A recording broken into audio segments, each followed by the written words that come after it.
बिहार में इन दिनों जमकर छापेमारी चल रही है। जी हाँ, इसी पर हम सबसे पहले बात करेंगे। तो वहीं पर इसको लेकर सियासत भी खूब हो रही है। बिहार सरकार में उद्योग मंत्री और आरजेडी नेता समीर महासेठ और साथ ही उसके करीबी रिश्तेदारों के यहां पर गुरुवार को आयकर की छापेमारी हुई। इसको लेकर उप मुख्यमंत्री तेजस्वी यादव ने बीजेपी पर हमला बोला है।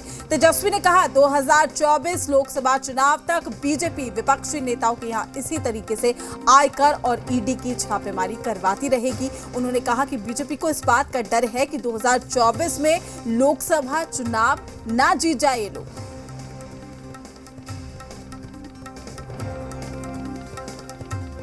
24 तक यही चलता रहेगा। अभी आप देख ले रहे हैं हेमंत सोरेन जी के साथ क्या हो रहा है, और सब लोग तो जान ही रहे हैं।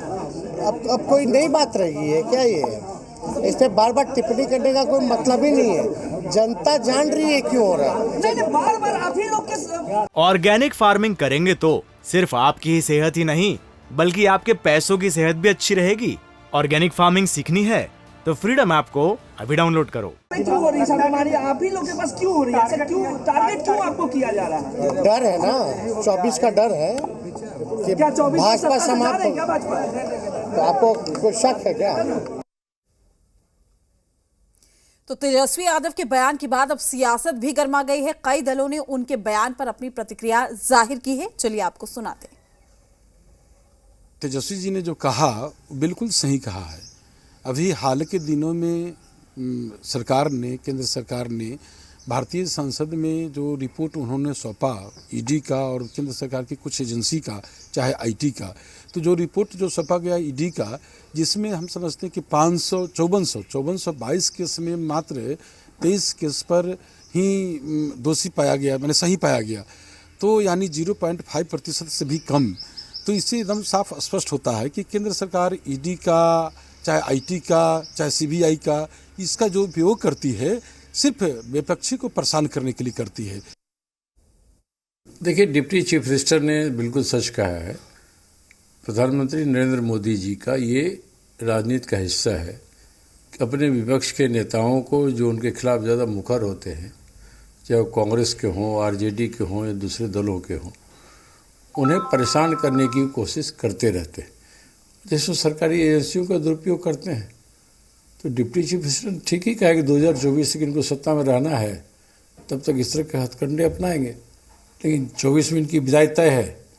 उसके बाद जो ये गलत परंपरा शुरुआत कर चुके हैं मोदी जी, इसका नुकसान इन्हें भी उठाना पड़ेगा।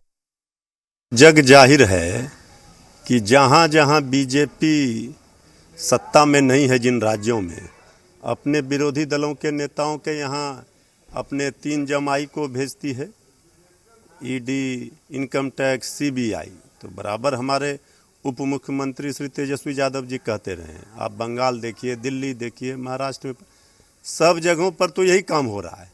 अब बीजेपी के नेता इतने दूध के धुले हैं कि वो जो कमल छाप साबुन से स्नान करेगा वो हरिश्चंद्र हो जाएगा, जो नहीं करेगा वो भ्रष्टाचारी हो जाएगा।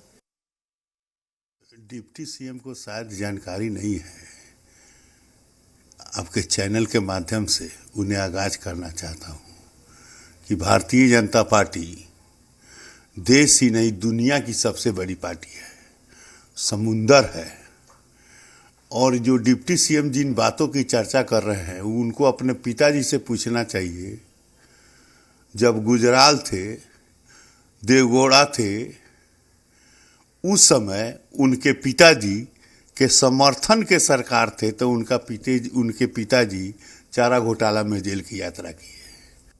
तमाम जानकारी के साथ पटना से हमारे ब्यूरो चीफ रजनीश हमारे साथ जुड़ चुके हैं। रजनीश, लगातार छापेमारी देखने को मिल रही है, ना सिर्फ बिहार में, झारखंड का भी यहां पर जिक्र कर दिया है डिप्टी सीएम तेजस्वी यादव ने। क्या कहें, वाकई 2024 का डर सताने लगा है या दबाव बनाने की कोशिश की जा रही है छापेमारी के जरिए? देखिए, जो भी विपक्ष है, यानी यहाँ पे जो सत्ताधारी पार्टी है और जो बीजेपी के विरोध में है, जो महागठबंधन के घटक दल हैं, वो लगातार इस तरीके से बयान दे रहे हैं और जिस तरीके से छापेमारी हुई है, इसको लेकर भी वो मुखर हो गए हैं और केंद्रीय एजेंसियों से लेकर जो केंद्र सरकार की अप्रोच को लेकर भी उन पर निशाना साध रहे हैं कि ये केंद्र सरकार का अप्रोच है और जानबूझकर ऐसी बातें की जा रही है। साथ ही साथ जो उप मुख्यमंत्री हैं उन्होंने भी कहा कि 2024 तक ऐसी बातें होती रहेंगी और साथ ही चाहे कांग्रेस हो या फिर जेडीयू हो, ये भी सुर में सुर मिला रही है। जेडीयू ने तो आंकड़ा डाटा तक बताया कि किस तरीके से जो ऐसी कार्रवाई हुई है उसमें जो सत्यता है उससे परे है, उसकी जो फीसदी है वो बेहद ज़्यादा है, जबकि नगण्य मात्र जो कार्रवाई है वो सही इनपुट पर हुई है। बाकी जो कार्रवाई है वो सीधा सीधा आरोप लगा रहे हैं कि केंद्र ने उकसावे के तहत या अपने विरोधियों को शांत करने को लेकर या परेशान करने को लेकर इस तरीके से कार्रवाई की है। और दूसरी ओर आरजेडी की ओर से बातें कही ही गई है। कांग्रेस आगाह भी कर रही है कि 2024 के बाद सीधा कह रही है कि बीजेपी 24 में नहीं रहेगी और उसके बाद जो हथकंडा वो अपना रहे हैं कि उन पर भी लागू हो सकता है।